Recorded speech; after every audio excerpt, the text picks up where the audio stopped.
Vous écoutez Vendredi de la famille, une émission remplie de bénédictions pour toutes les familles, que ce soit famille monoparentale, famille biparentale, famille interculturelle, famille recomposée. La famille est l'institution de Dieu lui-même. Fondez et maintenez votre famille sur la parole de Dieu.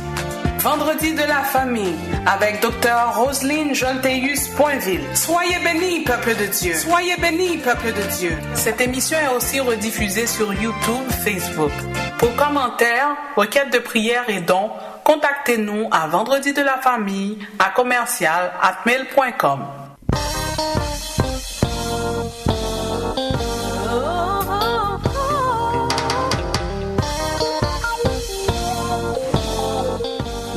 L'Éternel, car il est bon, car sa miséricorde durera toujours.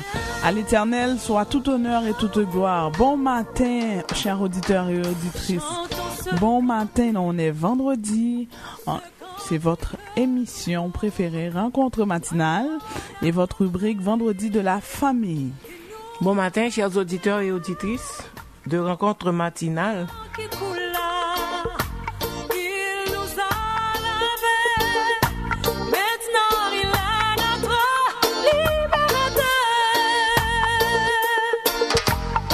Exaltons le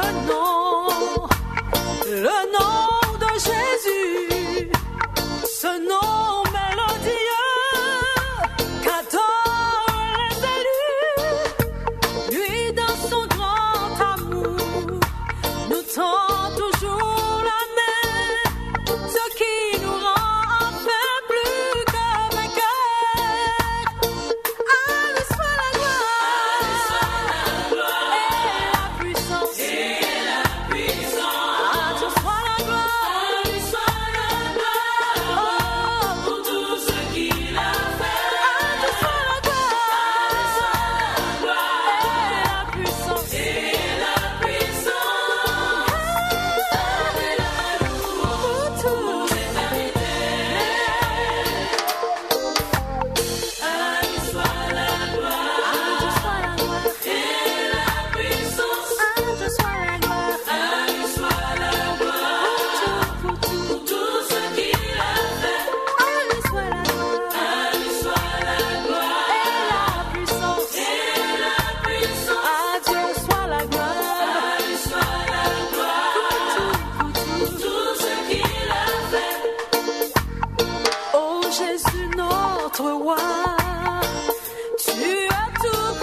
Préparez votre cœur pour la prière.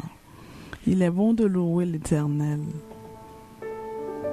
Entrons en sa présence Contemplons sa face. À Dieu soit la gloire.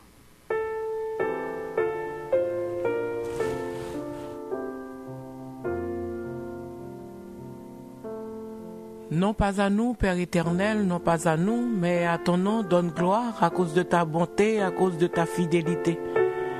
Céleste Père, en Jésus-Christ, notre Seigneur, nous nous approchons ce matin avec révérence, avec assurance, avec confiance devant ton trône béni pour te donner toute ta gloire qui t'est due ce matin, car tu es le grand roi, le Dieu tout-puissant et vrai, le Jéhovah Jireh, le Dieu qui pardonne, le Dieu qui aime, le Dieu qui délivre, le Dieu qui console, le Dieu qui protège.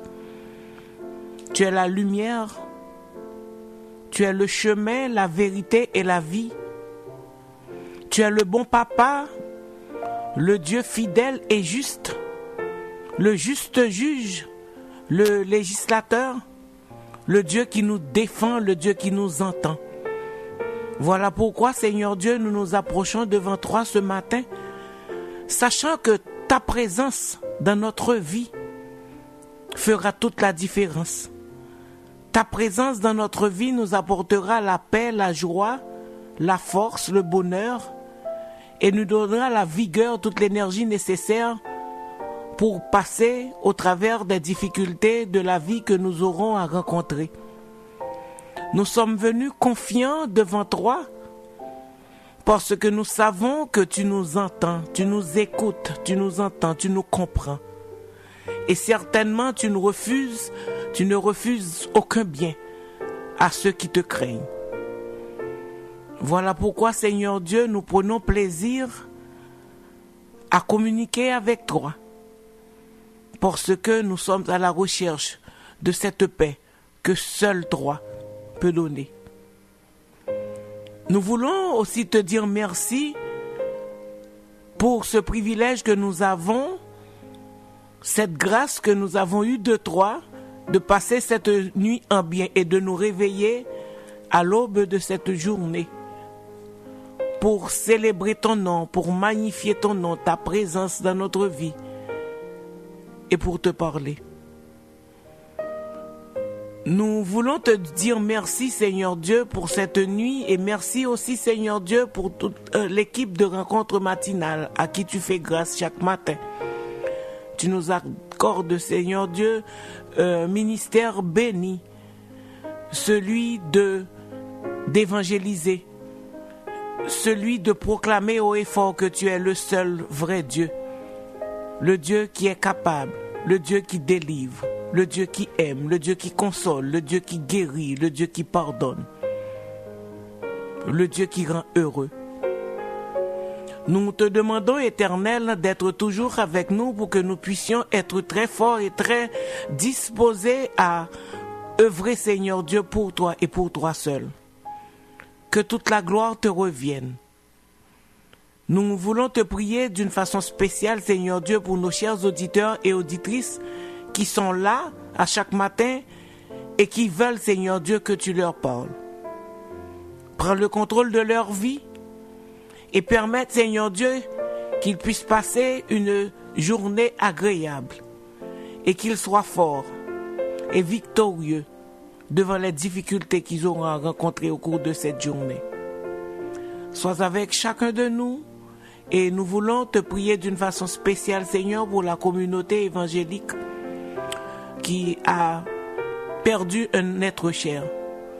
Mais nous savons que pour nous qui sommes en toi, la mort est un gain et que toi, tu es notre vie. Voilà pourquoi, Seigneur Dieu, nous nous courbons très bas devant ta souveraineté. Tu as rappelé notre pasteur, le pasteur Morissette. Il est là avec toi, à côté de toi. Permets que nous puissions travailler, Seigneur Dieu, pour que nous tous, nous soyons réunis à tes pieds. Sois avec chacun de nous, dirige-nous, prends le contrôle de cette émission éternelle. Car nous avons besoin que tout ce qui va être fait, Seigneur Dieu, soit fait sous la dictée de ton Saint-Esprit et pour l'édification des âmes. Sois avec les familles, les différents types de familles, car nous savons que ton vœu, c'est que pour que nous vivions dans un foyer, dans une famille épanouie.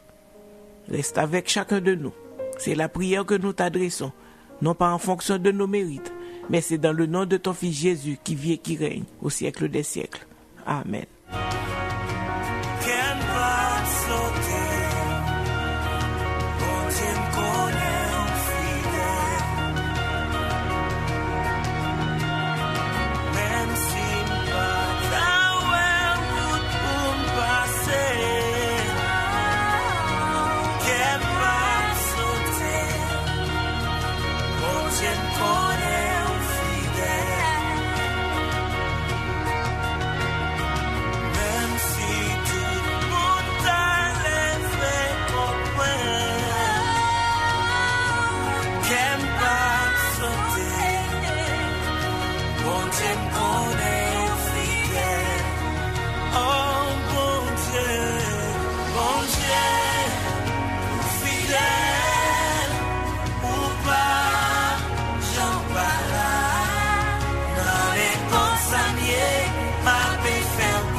Vendredi de la famille.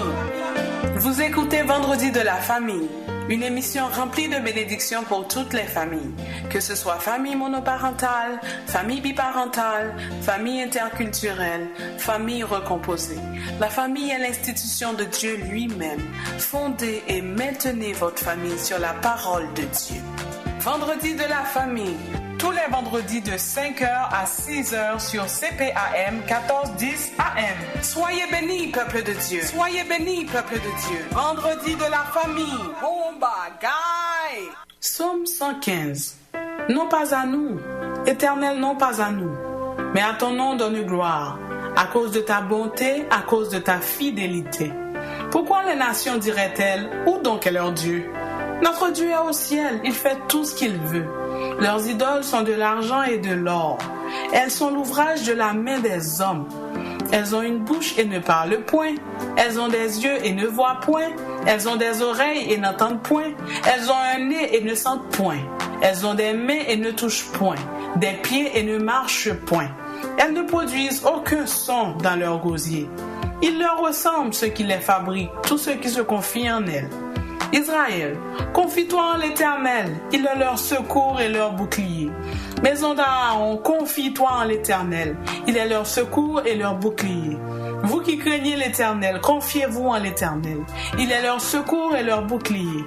L'Éternel se souvient de nous, il bénira la maison d'Israël, il bénira la maison d'Aaron, il bénira ceux qui craignent l'Éternel, les petits et les grands. L'Éternel vous multipliera ses faveurs, à vous et à vos enfants. Soyez bénis par l'Éternel qui a fait les cieux et la terre. Les cieux sont les cieux de l'Éternel, mais il a donné la terre au Fils de l'homme. Ce ne sont pas les morts qui célèbrent l'Éternel. Ce n'est aucun de ceux qui descendent dans le lieu du silence. Mais nous bénirons l'Éternel dès maintenant et à jamais. Louez l'Éternel. Amen. Psaume 116. J'aime l'Éternel, car il entend ma voix, mes supplications, car il a penché son oreille vers moi, et je l'invoquerai toute ma vie. Les liens de la mort m'avaient environné, et les angoisses du sépulcre m'avaient saisi. J'étais en proie à la détresse et à la douleur, mais j'invoquerai le nom de l'Éternel. Ô Éternel, sauve mon âme. L'Éternel est miséricordieux et juste. Notre Dieu est plein de compassion. L'Éternel garde les simples. J'étais malheureux et il m'a sauvé. Mon âme, retourne à ton repos, car l'Éternel t'a fait du bien. Oui, tu as délivré mon âme de la mort, mes yeux des larmes, mes pieds de la chute. Je marcherai devant l'Éternel sur la terre des vivants. J'avais confiance lorsque je disais, je suis bien malheureux.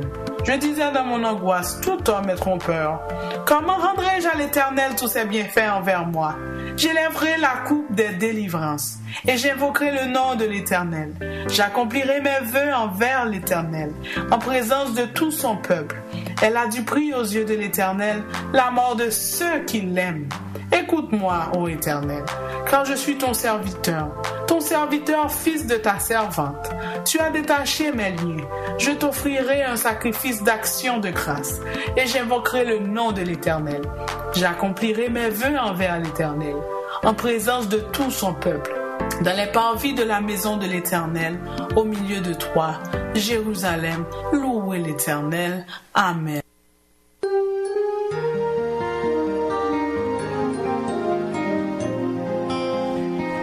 Jésus ne t'a pas oublié. Ma sœur, regarde à Jésus. Si tu es découragé, mon frère, oh, regarde à Jésus. Si tu es fatigué, mon frère, regarde à Jésus. Si tu es chargé, ma sœur, regarde à Jésus. Il ne t'a pas oublié, il t'aime encore. Oui, il ne t'a pas oublié, il t'aime encore. Jésus ne t'a pas oublié, il t'aime encore. Il ne t'a pas oublié, il t'aime encore. Ton Dieu ne t'a pas oublié, il ne t'a pas oublié, il t'aime encore. Oublié,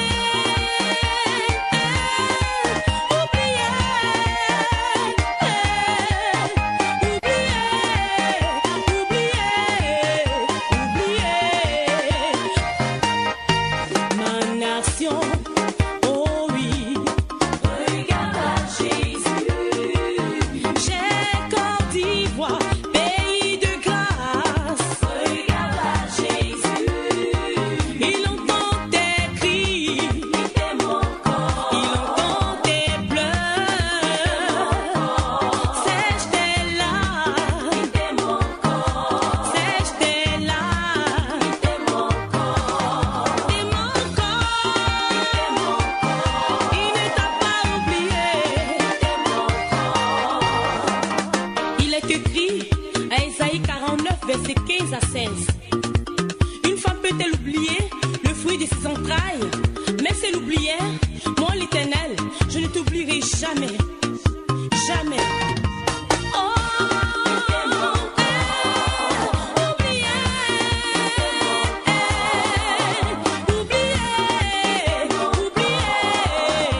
oublié.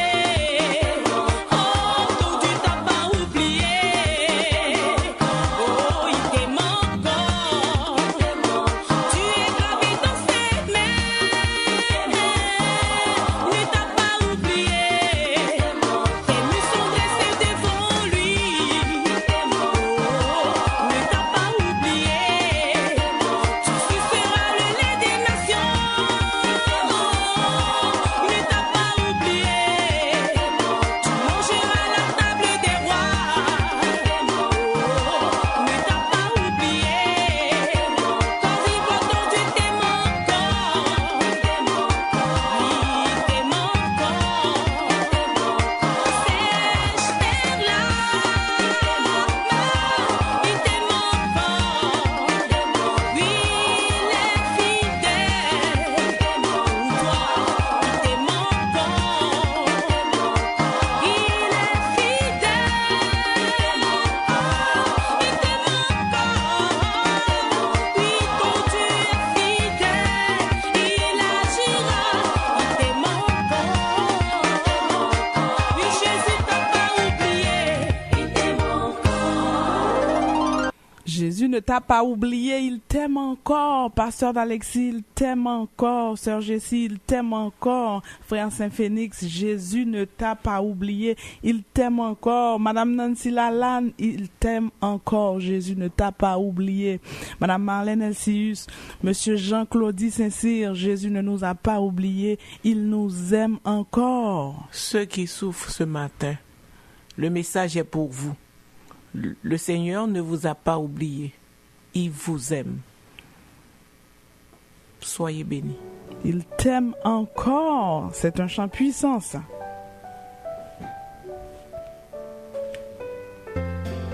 Vendredi de la famille.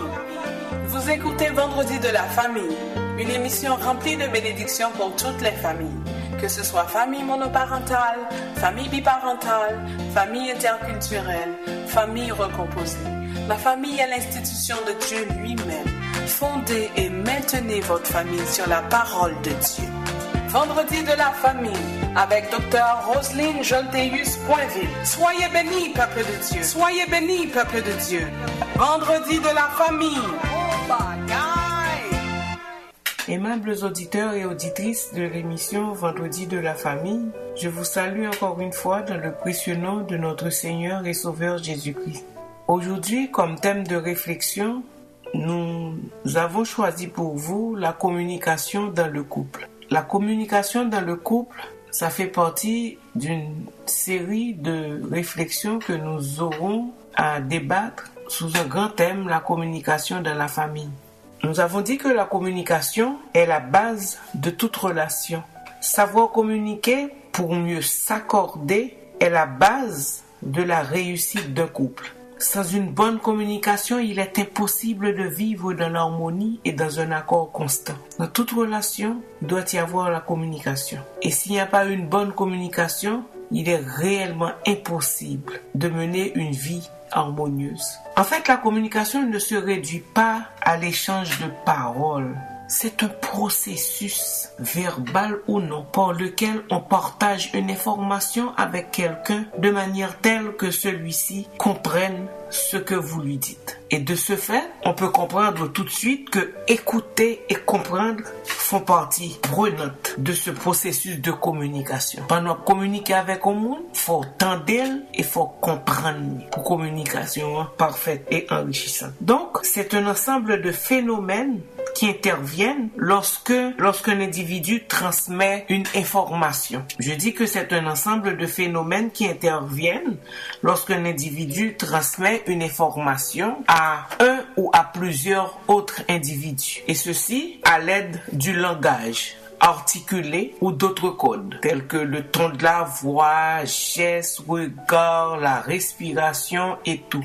On comprend tout de suite qu'il y a une chaîne dans la communication. Et dans la chaîne de communication, on distingue premièrement un émetteur ou expéditeur. Émetteur ou expéditeur, c'est celui qui parle. Donc, m'a communiquer avec un monde, m'a parlé. Monde qui a parlé, il y aurait les émetteur ou expéditeur et moun kap tandem nan y aurait le récepteur ou destinataire, la personne qui écoute, la personne qui reçoit le message. Et message là, c'est ça m'a dit pendant communiquer à mon le message, parce que le message c'est ensemble de mots qui ça m'a dit qui viennent faire que c'est message là qui est transmis à l'un à l'autre. Message que m'a transmettre l'autre, ensemble de mots m'a dit, bagay m'a dit, idée m'a dit, c'est lui-même qui message là. Donc il y a l'émetteur, je dis, c'est la personne qui parle, le récepteur, c'est la personne qui reçoit le message, et on distingue aussi dans cette chaîne de communication le code qui sert à transmettre le message. C'est la langue. Tu dois parler, faut parler dans un langage qui est clair pour qu'on soit capable de comprendre. Et on note aussi le canal de transmission. Le canal de transmission, donc on peut transmettre message là de vive voix si on veut, ou bien par téléphone, ou bien par texte, par texto, tout ça, ce sont les canaux de transmission. Et tout, dans la chaîne de communication, il faut distinguer aussi le contexte. Le contexte que on fait. Ceci nous amène immédiatement à parler des principes pour une bonne communication dans le couple. Principe pour une bonne communication dans le couple. La première chose à souligner, c'est l'écoute. Une communication, pour qu'elle soit bonne, doit être basée sur une écoute attentive. Écoutez attentivement la personne qui te parle. Et quand tu écoutes, tu prêtes attention à écouter la personne qui te parle, c'est comme tu reçois et acceptes le message que la personne émet. Écouter attentivement la personne qui te parle, c'est recevoir et accepter le message émis et chercher à le décoder pour comprendre ce que l'interlocuteur a vraiment dit. Ou prend ça ou tendez moun ou recevoir message là et ou essayer comprendre message là. Ça mon abdoula ou essayer comprendre. Très souvent qu'est-ce qu'on observe? On voit une personne qui parle à une autre et puis moun bien loin ou bien moun dit l'autre parole ou bien moun loin li pas tendé. Ou parler c'est comme si senti ou parler dans le vide. Non, pour une bonne communication, il faut une écoute attentive de l'émetteur. Il faut laisser l'autre parler sans l'interrompre. Très souvent, qui ça nous est, on a parlé et puis l'autre a regardé des paroles dans la bouche ou bien pour en réponse. On a quand même fini émettre l'idée et puis ou stopper lui pour quand on parler. Il faut laisser l'autre parler sans l'interrompre. Et dans Proverbe 18, le verset 13, il est dit que c'est faire preuve de folie et s'attirer la confusion que de répliquer avant bien d'avoir écouté. La personne te parle, la personne commence à peine à te parler, à émettre ses idées, que mon n'a gain temps à répliquer ou à bailler réponse. Et Proverbe l'a bien dit, que c'est faire preuve de folie quand tu répliques avant même d'avoir écouté. Donc écouter est une attitude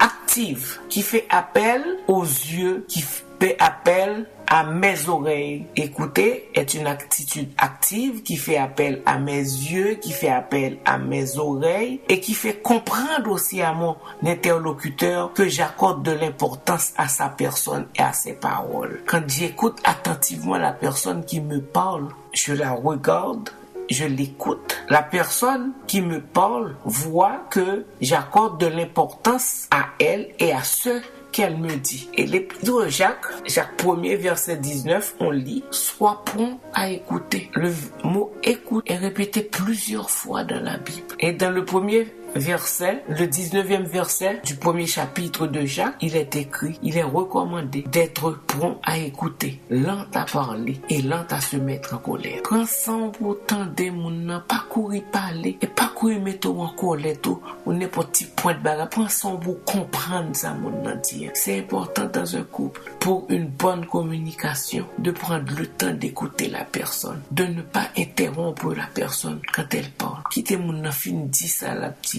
pour comprendre qui ça veut dire avant que ou répond nous-mêmes. Après l'écoute active, on peut souligner comme principe de base pour une bonne communication dans le couple, c'est la transparence et la franchise. En effet, la transparence et la franchise peuvent être considérées comme une autre exigence de base de la bonne communication. Éphésiens 5, versets 8 et 11 vous recommande que la transparence et la franchise peuvent être considérées comme une autre exigence de base pour une bonne communication dans le couple. Et dans Éphésiens 5, les versets 8 et 11, il est écrit « Autrefois vous étiez ténèbres et maintenant vous êtes lumière dans le Seigneur. Marchez comme des enfants de lumière. Comme le fruit de la lumière consiste en toutes sortes de bonté, de justice et de vérité. Examinez ce qui est agréable au Seigneur et ne prenez point part aux œuvres infructueuses des ténèbres, mais plutôt condamnez-les. » Ce passage de la Bible peut bien expliquer ou bien nous recommande la transparence et la franchise. Rechercher la vérité dans une communication. La transparence favorise une harmonie dans les relations. Et quand il y a la transparence dans la communication, la vérité est dite, le foyer grandit dans l'amour, le foyer grandit dans l'unité, dans le respect. Il faut aussi noter que la communication dans le couple doit être réciproque. Il ne suffit pas de parler sans fin et de ne pas laisser parler l'autre. Dans le couple, chaque partenaire a le droit à la parole et peut être écouté pour le bon fonctionnement du foyer. On constate très souvent que dans un couple, il y a quelqu'un, un des partenaires, l'un prend connant pour le parler, c'est lui seulement qui a droit à parler, l'autre n'a pas droit à parler. Il faut dans un premier temps que nous te dit dans la chaîne communication, émetteur là, c'est mon qui a parlé, et il a parlé avec un autre monde qui récepteur ou bien destinataire là, le constat récepteur l'attendait, l'a coûté. Le li fin coûté qu'il y a émetteur à paix pour récepteur lui-même lui parler. C'est pas un seul monde qui peut parler. Donc il faut dire que la communication doit être réciproque. Une bonne communication doit être réciproque, c'est-à-dire qu'il ne suffit pas de parler sans fin et ne pas laisser parler l'autre personne. Chaque partenaire dans le couple a le droit à la parole et le droit d'être écouté. Un autre point que je veux souligner pour vous aimables auditeurs, c'est la maîtrise de soi. La maîtrise de soi est essentielle à la bonne communication. Si vous ne pouvez pas maîtriser, vous ne pouvez pas communiquer. Et la communication est importante dans une relation conjugale. Vivre avec quelqu'un qui monte souvent sur ses grands chevaux n'est pas une expérience très agréable. Là où on a monté sur grands chevaux, on a toujours à monter, l'exciter, parler en pile et tout ça. La personne est en colère. Donc vivre avec quelqu'un qui monte souvent sur ses grands chevaux n'est pas une expérience très agréable. En effet, qui se sent libre de communiquer avec une personne facilement irritable? Une personne très susceptible, la personne est susceptible, elle est rancunière, elle est vindicative. Qui est-ce qui a senti à l'aise pour communiquer avec un monde comme ça? Qui est-ce qui désire que l'on crie contre lui constamment? Pour une bonne éducation, pour une bonne communication, il faut qu'on arrive à se maîtriser. Maîtriser son langage, maîtriser ses actions, maîtriser ses émotions. Et là, il faut citer le pouvoir destructif de la langue. Si nous lisons Proverbe 12, verset 18, Proverbe 16, verset 27 et Jacques, l'épître de Jacques aussi, au chapitre 3, les versets 5 à 8, nous parle du pouvoir destructif de la langue. La langue n'a qu'à faire des dégâts. Les mots peuvent être aussi dangereux. Les mots peuvent être aussi destructeurs et blessants qu'un glaive et qu'un feu dévorant ou encore qu'un venin mortel. Ou une expression qui dit langue au monde qu'a tué. Oui, les mots peuvent être dangereux, destructeurs, blessants comme un venin mortel. Nos paroles peuvent être semblables à un marteau de forgeron ou à des flèches qui apportent ruine, dévastation, destruction et mort. Tout ceci pour vous dire que le manque de maîtrise de soi peut causer de grands torts au mariage. Ceci peut entraîner la fermeture des canaux de communication et la vie du couple se détériore. Et dans 1 Pierre 3, verset 10, il est écrit que si quelqu'un veut aimer la vie et voir des jours heureux, qu'il préserve sa langue du mal et ses lèvres des paroles trompeuses. Si quelqu'un veut aimer la vie et voir des jours heureux, qu'il préserve sa langue du mal et ses lèvres des paroles trompeuses. Aimables auditeurs et auditrices, le chrétien, par ses propres forces, ne parvient pas à maîtriser sa langue. Mais il peut compter sur l'assistance du Saint-Esprit, non seulement pour être instruit et conduit,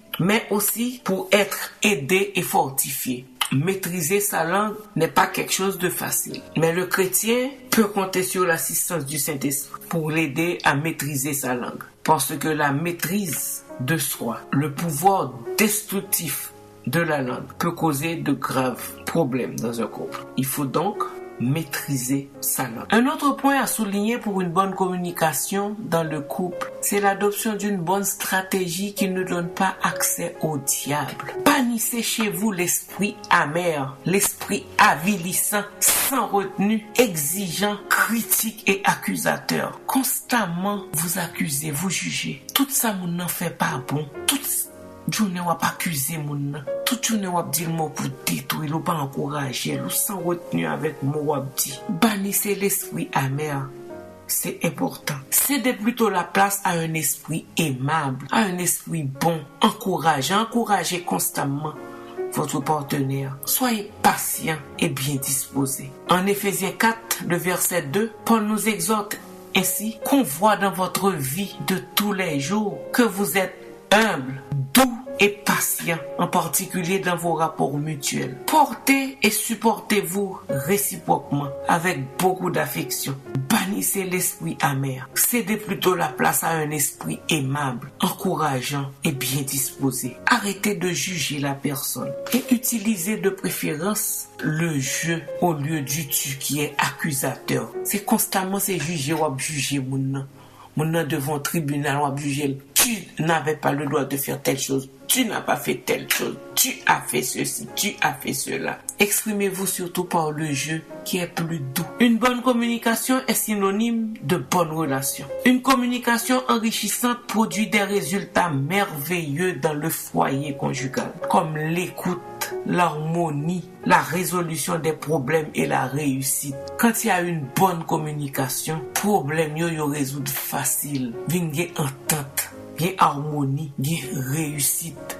foyer a réussi. Donc, chers aimables auditeurs et auditrices, on pouvait passer toute la journée à parler des problèmes de communication dans un couple. On a certainement énuméré certains principes de base pour une bonne communication dans un couple. C'est pas facile, chers auditeurs, mais tout est possible à celui qui croit. Je vous laisse donc avec ce verset, chers auditeurs, car Dieu peut vous aider à développer une communication enrichissante dans votre foyer. Je vous laisse avec ce verset qui se trouve dans Jacques 1er, verset 5. Si quelqu'un d'entre vous manque de sagesse, qu'il la demande à Dieu, qui donne à tous simplement et sans reproche, et elle lui sera accordée. Si quelqu'un d'entre vous manque de sagesse, qu'il la demande à Dieu, qui donne à tous simplement et sans reproche, et elle lui sera donnée. Demandez donc à Dieu de vous aider à faire les changements nécessaires. Tout est possible à Dieu. Tout est possible. Demandez à Dieu de vous aider à faire les changements nécessaires et que le Seigneur vous accorde la grâce cette année de rétablir la bonne communication dans votre foyer, car elle est indispensable, elle est vitale, comme le sang coulant dans les veines. Sans une bonne communication dans votre foyer, la relation conjugale se détériore et meurt. Que Dieu fasse luire sa face sur vous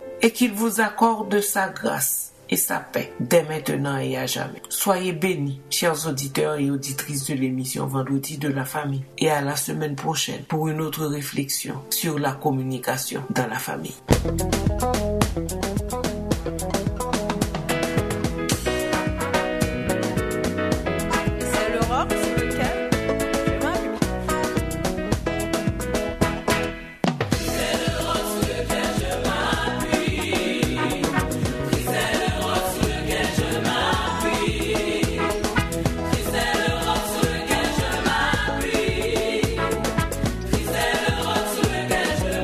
Dites-moi encore la fille. Qui a cru ce pour vous?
Vendredi de la famille.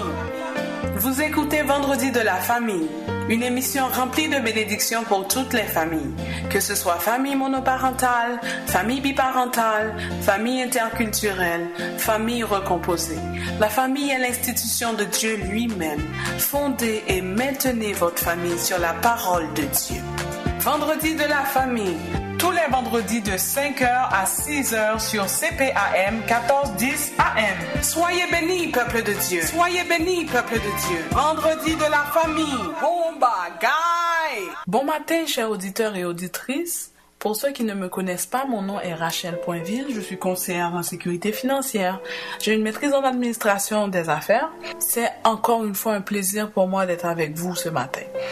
Aujourd'hui, j'aimerais prendre le temps de vous parler de l'épargne. Pourquoi? Parce qu'on est au début de l'année, donc on a de nouveaux projets, on a de nouveaux rêves pour notre famille, pour notre vie, on a des projets qu'on aimerait accomplir.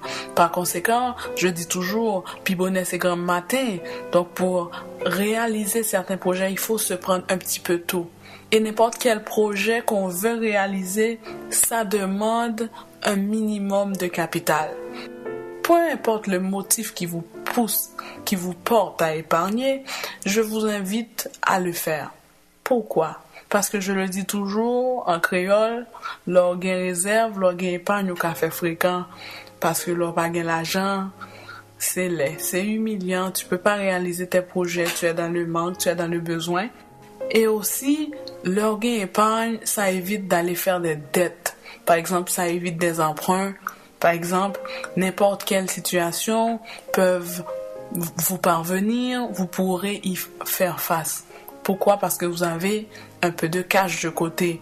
Vous pouvez avoir un proche de la famille qui est décédé, un accident où vous devez changer votre auto ou XYZ. Ça ne vous dérange pas parce que vous avez un petit peu d'argent de côté. Je vous encourage fortement à le faire.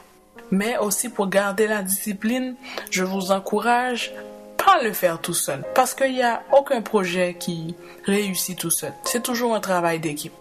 Épargner, ça semble être simple, mais c'est très compliqué. Beaucoup d'entre nous, on commence, on s'arrête en cours de route à cause des circonstances de la vie. Et les circonstances de la vie viendront toujours. Toujours viendront les circonstances de la vie. D'où la nécessité d'avoir un conseiller. Je vous invite fortement à m'appeler. Chers auditeurs, je vous le dis souvent, épargner ne consiste pas seulement à ouvrir un compte d'épargne à la banque ou bien à ouvrir un compte CELI. La preuve est tellement grande, c'est que nous avons tous des comptes CELI, mais combien d'entre nous a vraiment des épargnes, a vraiment du cash, a vraiment un peu de liquidité de côté? Pas grand nombre de nous, pas beaucoup d'entre nous. Soyons réalistes. Avec les gens qui font de l'épargne avec moi, j'ai une approche différente des clients qui font seulement de l'assurance avec moi. Pourquoi? Parce que l'épargne nécessite un suivi, une présence constante d'un conseiller. Parce qu'il y a une différence entre épargner tout seul et épargner avec un conseiller. Je vous l'ai déjà dit plusieurs fois, les statistiques montrent que les gens qui ont un conseiller qui les guide, qui les oriente, ont des actifs qui sont beaucoup plus élevés que ceux qui font de l'épargne tout seuls. Pourquoi? C'est pas que le conseiller soit un génie, loin de là. Au contraire, le conseiller lui aussi a des problèmes financiers. Mais c'est que le conseiller a pour devoir de suivre les fonds. C'est ce que je fais pour mes clients, moi. Quand le fonds performe bien, c'est mon devoir d'appeler mon client pour lui dire tout va bien. Quand le fonds performe mal, c'est mon devoir aussi de l'appeler pour lui dire il faudrait qu'on passe à une autre stratégie. Parce que notre objectif final, c'est de maximiser votre revenu, maximiser vos rendements. L'épargne, c'est différent de l'assurance. Pourquoi? L'assurance, c'est un produit qu'on vous vend. Tandis que l'épargne, c'est votre produit, c'est vous qui le créez. Avec mon aide, bien sûr. C'est pas un plan déjà fait que je vous propose. Je le bâtis avec vous. Je le construis avec vous en fonction de vos objectifs. Donc, c'est un plan fait sur mesure selon l'objectif que le client me dit qu'il veut atteindre. C'est un travail beaucoup plus personnalisé. Et j'aime faire ce travail parce que ça me fait du bien de voir l'actif de mes clients se multiplier. Ça me fait du bien de voir que nous avons plus l'argent dans le compte en banque nous. Ça me fait du bien de voir que quelqu'un s'était dit dans 1 an, dans 2 ans, dans 3 ans, m'a pas acheté un caille. Et puis il a acheté caille la vraie. Ça fait plaisir de me faire ça. Me sentir utile, de contribuer à l'atteinte de vos objectifs financiers. Par conséquent, je vous invite à me contacter dans le 514-452-6711. Je répète, 514-452-6711.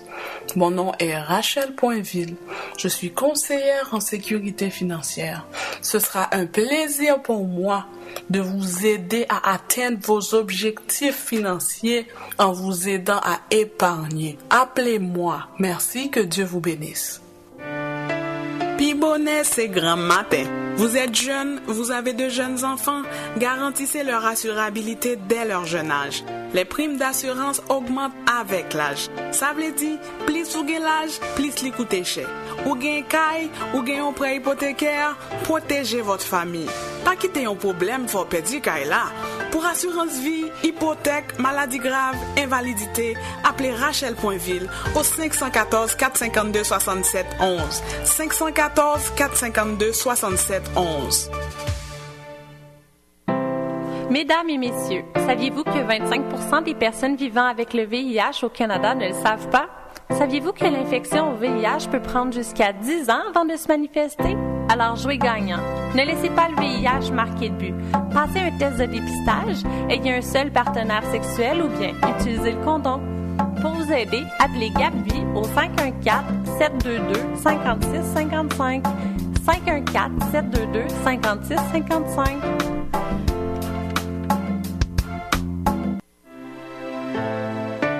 Des fils sont un héritage de l'Éternel. Le fruit des entrailles est une récompense. Frères et sœurs, votre enfant est jeune et en santé aujourd'hui. C'est une grâce de Dieu. Pensez à faire des prévisions pour son avenir dès maintenant. Pour des informations sur les assurances pour les enfants, les épargnes pour leurs études, contactez Rachel Poinville au 514-452-6711. 514-452-6711.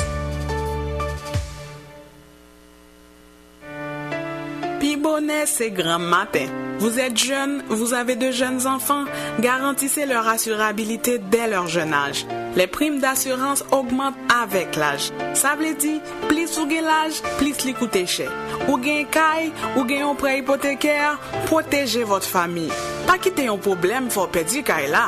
Pour assurance vie, hypothèque, maladie grave, invalidité, appelez Rachel Poinville au 514-452-6711. 514-452-6711. Vendredi de la famille. Vous écoutez de bénédiction pour toutes les familles, que ce soit l'économie mondiale roulera ralenti. La loi canadienne en matière immobilier de prêt hypothécaire change. Avant de vous lancer dans l'achat ou la vente d'une maison, vous devez être au courant de ces changements majeurs. Pour vendre votre propriété ou acheter votre maison de rêve, faites confiance à la compétence et à l'honnêteté. Choisissez les services de Jean-Marie Hercule, courtier immobilier affilié à Citadel Immo. Appelez dès maintenant au 514-616-2024 pour avoir de bons conseils pouvant vous permettre de prendre des décisions éclairées. Pour des suggestions et pour toutes les questions en matière immobilier et de prêt hypothécaire, Jean-Marie Hercule, c'est l'agent qu'il vous faut. 514-616-2024. 616-2024. Dans les beaux, les mauvais temps.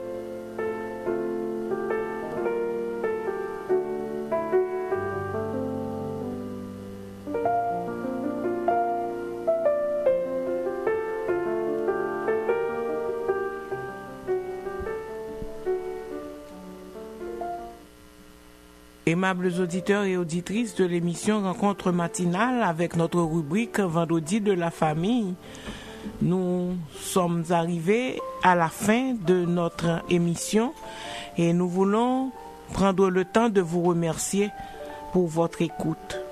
Merci d'avoir pris du temps pour nous écouter et nous vous demandons de rester dans la paix du Christ.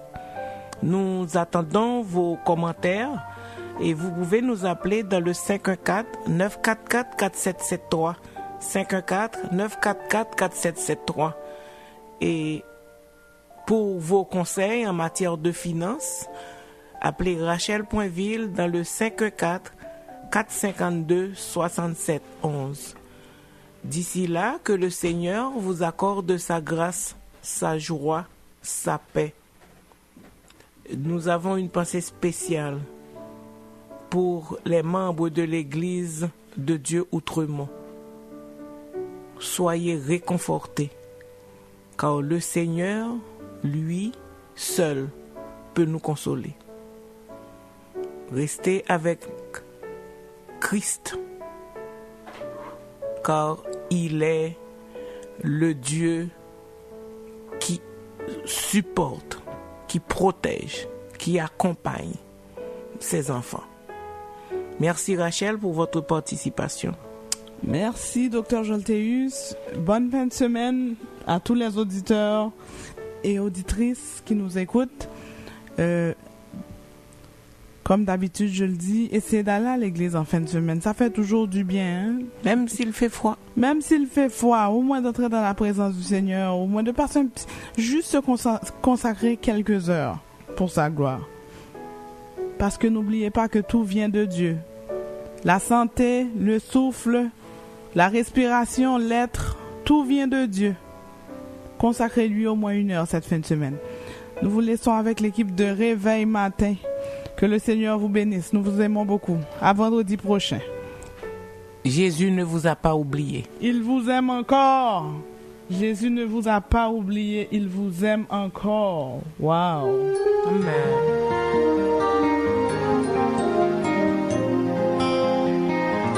Si tu es abattu, ma sœur, regarde à Jésus.